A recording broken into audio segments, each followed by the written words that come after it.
Hello YouTube, this is Wakeangel2K1 and I have some things to answer for. I told myself and quite a lot of other people that I was not going to buy this figure. I have issues with it. For a quick backstory, Arcee is my favorite character in Transformers, and I believe that in some ways this toy does one of the best jobs of actually imitating her G1 look, but is also one of the worst actual Transformers I've ever seen. You know, by some metrics. I know to some people it wouldn't be as big a deal as it is to me, but it kind of is to me because it reflects some trends. I was gonna stick to my guns. I actually have the Paradron Medic repaints of this pre-ordered from Amazon. I was gonna use that as my excuse to rant about this mold. However, you'll never guess that where I found this figure. I got her at Aldi. Aldi, the bargain supermarket chain. Yes, it appears for the holiday season, Aldi is getting in some proper Earthrise Transformers figures, and they happen to have Arcee's Wave in stock. And this is notable because at Aldi, she retails for only $18. Every other store I've seen her in had her for $25. So for a $7 discount going from $25 all the way down to $18, I'm like, all right, sure. I'll give her a shot, but I'm not going to let Hasbro have an easy time of it. It just means that you're going to get to hear my opinions on this mold significantly sooner. But we'll get to that later. First, we are taking a look at the box. I do like that artwork of Arcee on the side, and oh hey, look at that tiny thing on her back. Yeah, more about that later. Oh god.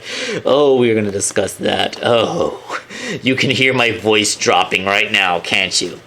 So you see Arcee in the back of the box. You know, all that good stuff. That crashing spaceship. You know, like, the War Cybertron boxes look extremely nice. I think they're cool looking boxes. So let's get Arcee out of the box and talk about the toy itself.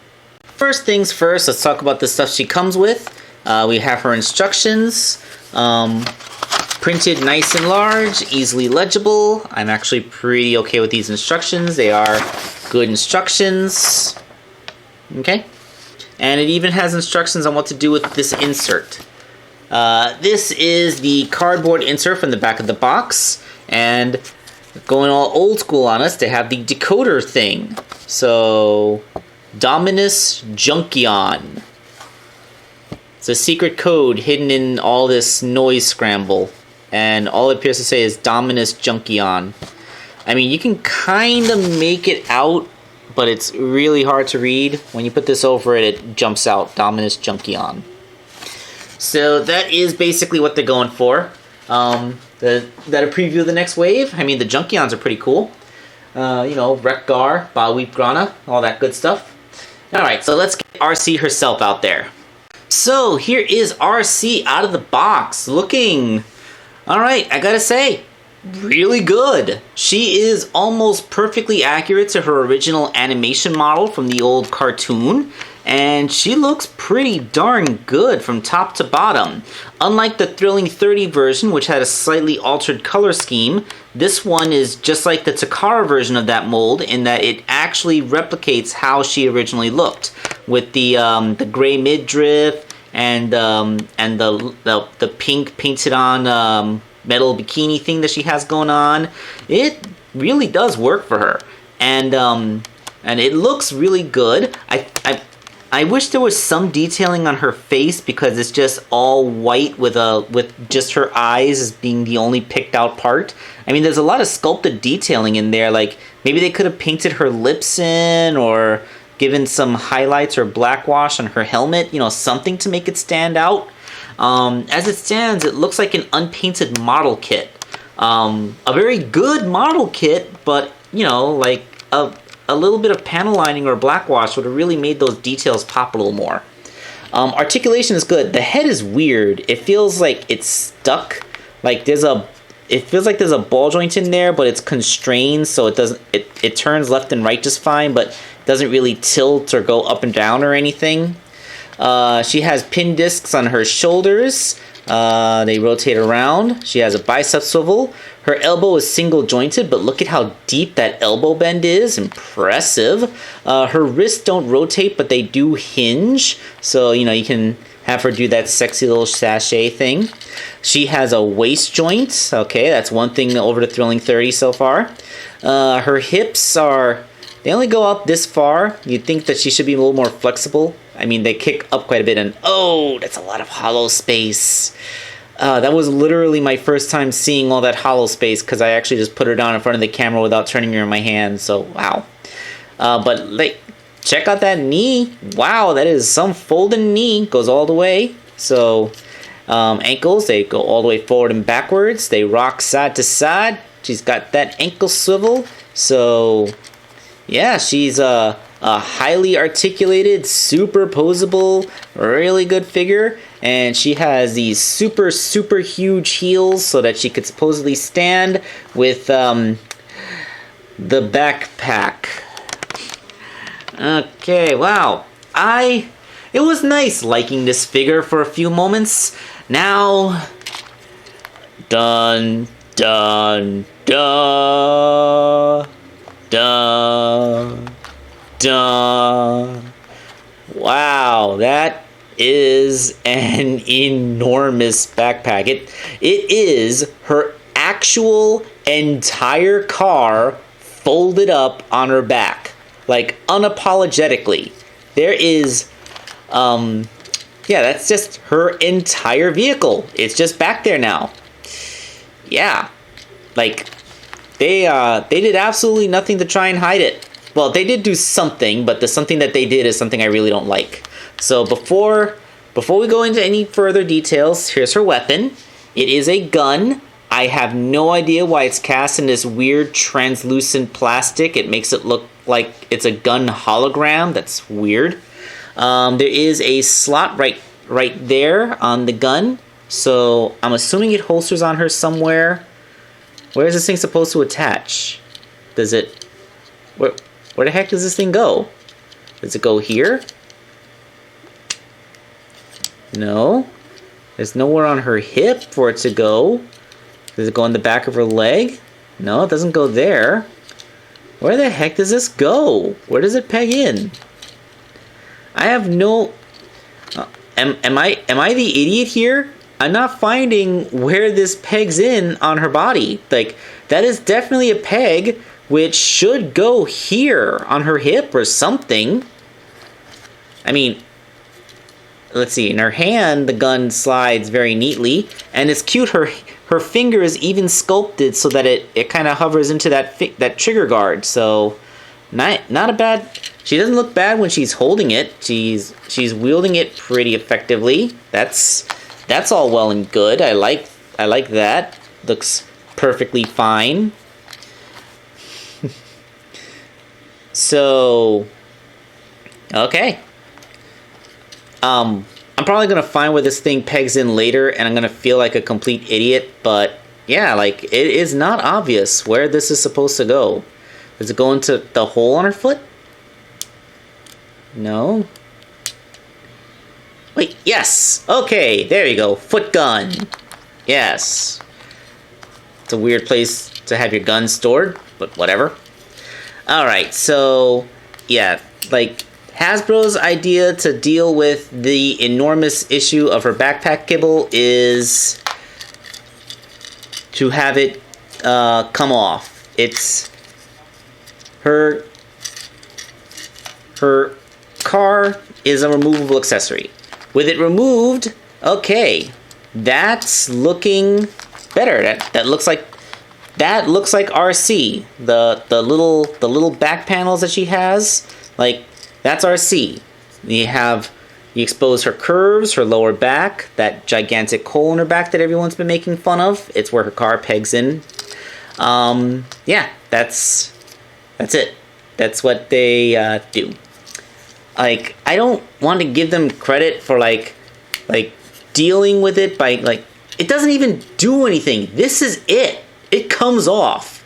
Like, if this could do something, like if it folded in on itself and turned into a cannon or a convincing mode of transport, like a hoverboard or something, like if you unfolded like little, like if the wheels could fold around and that's the phone ringing.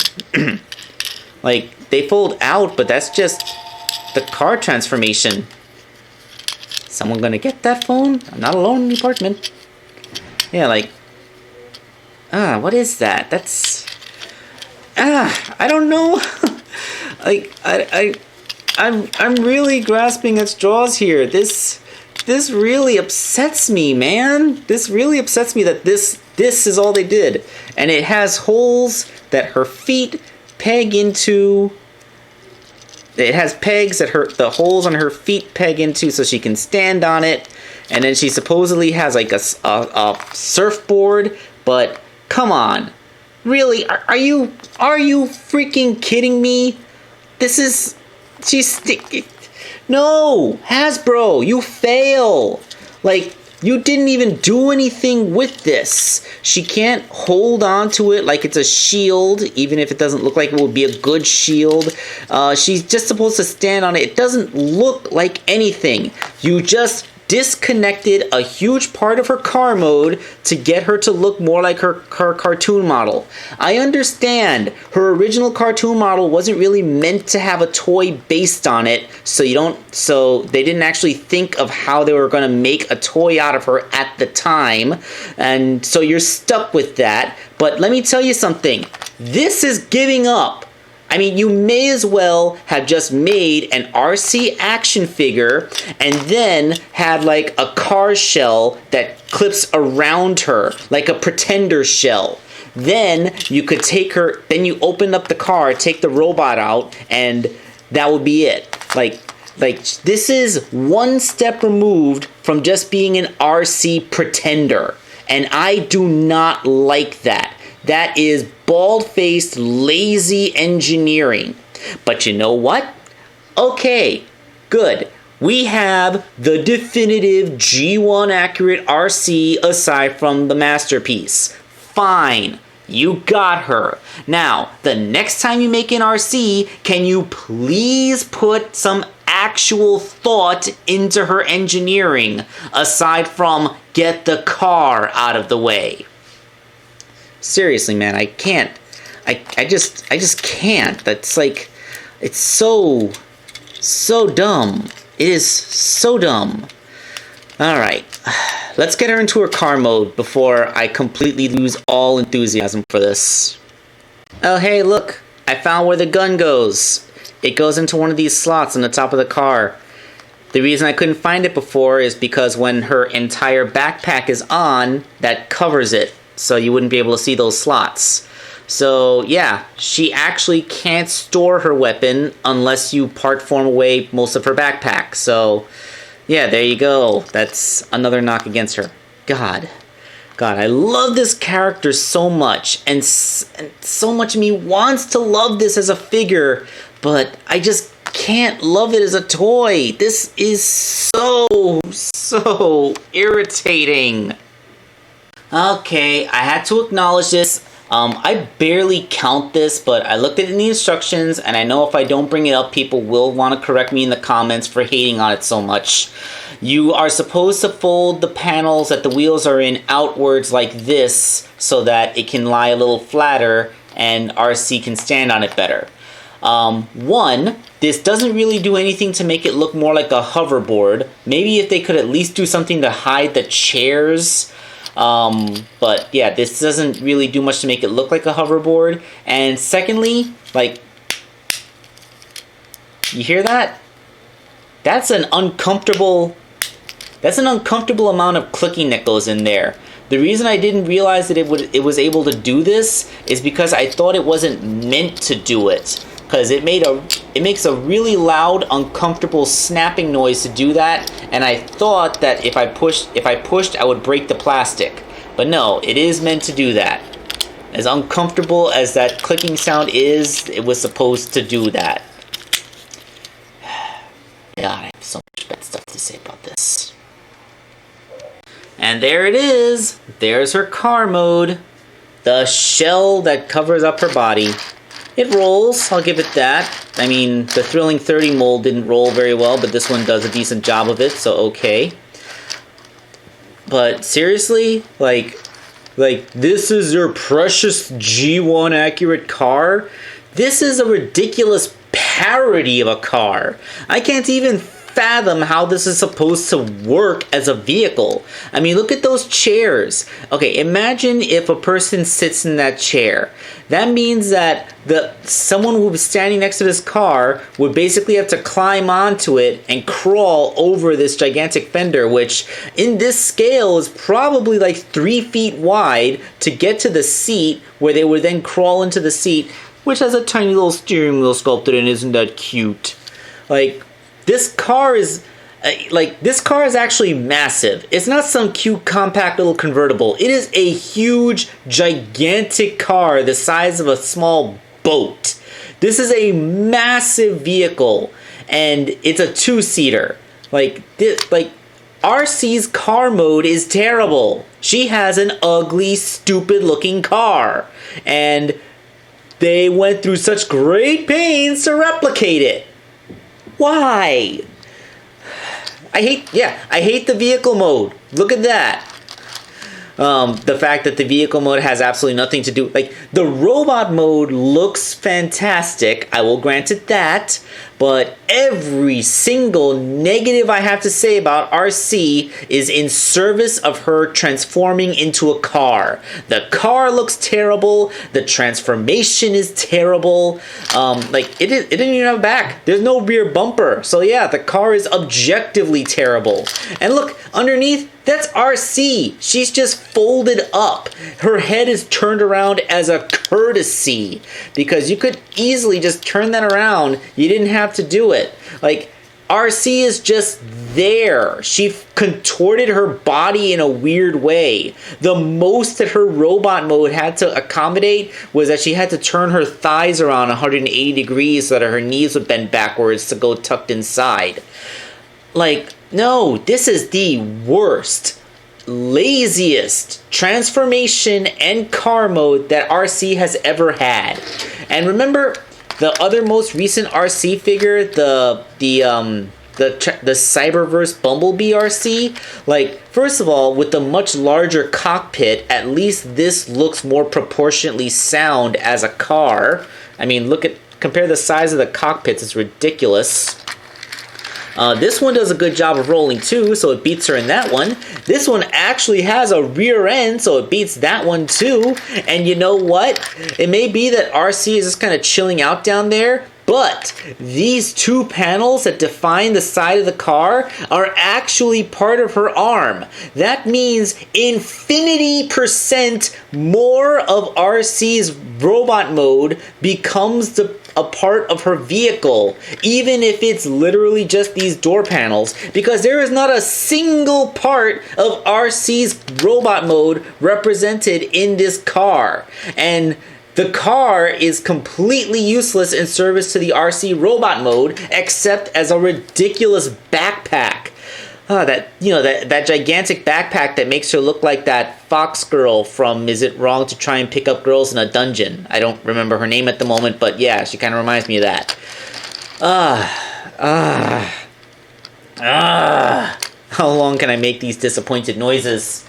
You can clip Arcee's gun onto the hood of the car so that it won't get lost, and that's it.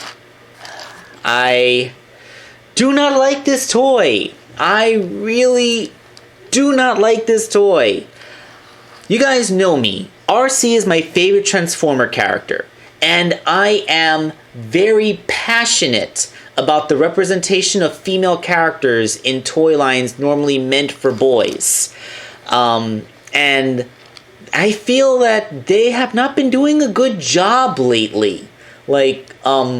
Ever since the entire female Autobot team was represented by the same exact mold, over and over again, with only new heads, and a couple of them had different parts for the arms. like that's, and then this is worse. Like, those had backpack issues. This is 100% backpack. Like, I don't like it. Hasbro, get your stuff together. I want a female character that's actually a transformer. I want an Arcee that actually transforms. Like, this has been done better, not only by third parties, but by you. You have done better. In fact, stay tuned for a follow-up video, because I'm going to talk about how Arcee has been on a degeneration ever since her first representation in the Transformers animated toy line. First representation as a car, I should say. So, yeah, very negative review. Again, the robot mode looks fine. If all you're going to do is keep this as an Arcee robot action figure, and you're never going to transform her, and you're going to just throw away her disconnectable kibble, fine, I'll give you that. But if you want a transformer, if you want an Arcee that is a transformer, I would literally go with any other depiction of Arcee first. The Cyberverse animated, the Headmaster, the Thrilling 30, the original animated, literally any Transformer of Arcee made before this is a better Transformer toy. And that's everything I have to say about that for now. This is Wakeangel2K1, angrily signing off.